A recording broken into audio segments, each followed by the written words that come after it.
नमस्कार दोस्तों।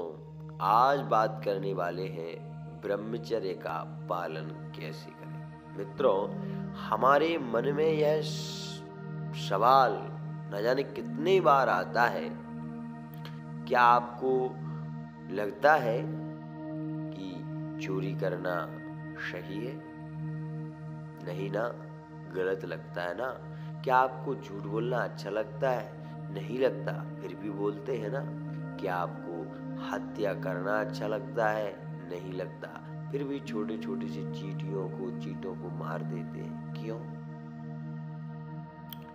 क्यों ऐसा करते हैं?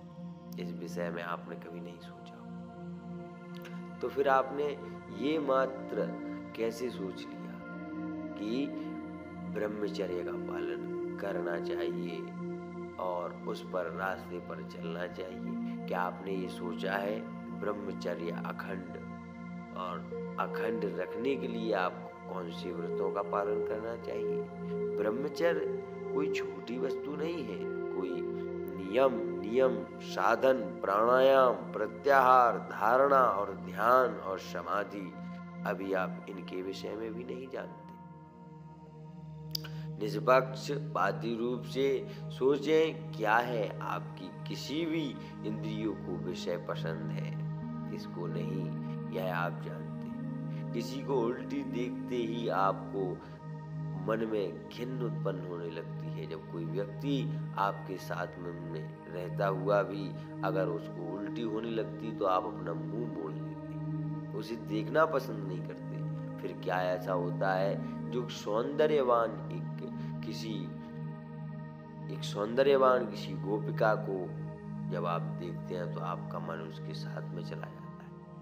क्या होता है, वह कौन सा शब्द होता है जिसको सुनने में आपको बहुत अच्छा लगता है, मन आपका उसमें रमने लगता है, आप उसको बार बार सुनना चाहते हैं। लेकिन कभी कोई शोर आपको जब बहुत ज्यादा पसंद नहीं होता तो आप उसको लेकर चिल्लाने लगते हैं।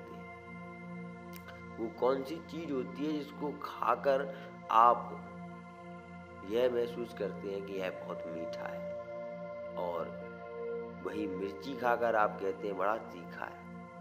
नाक तो जब हम किसी रास्ते से निकलते हैं और गंदगी दिखाई देती है तो हम अपनी नासिका को बंद कर लेते हैं। लेकिन वहीं जब कहीं किसी मंदिर में, देवालय में जाते हैं और बहुत सी सुगंधित सी आती है तो हमें ऐसा लगता है कुछ क्षण और बैठ जाए। क्यों?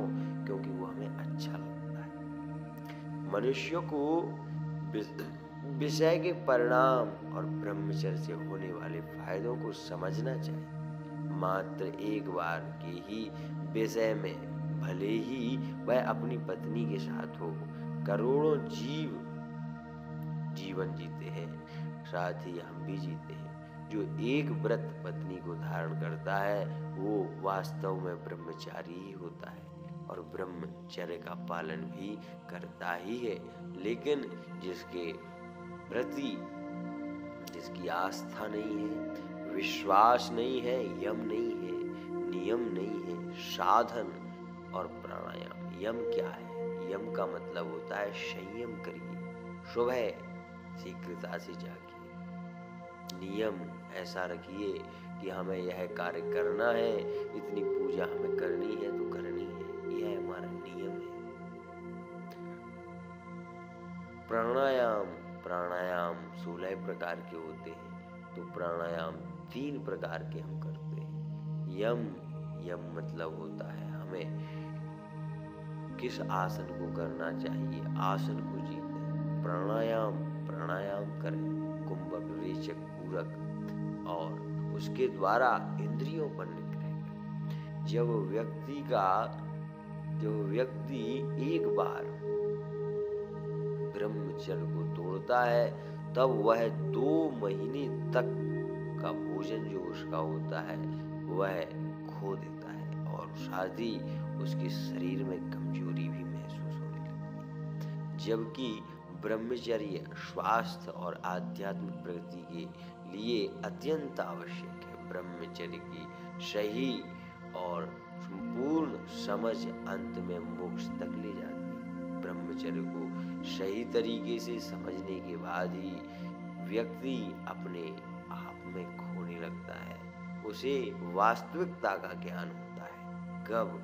जब वह वास्तव को जान लेता है।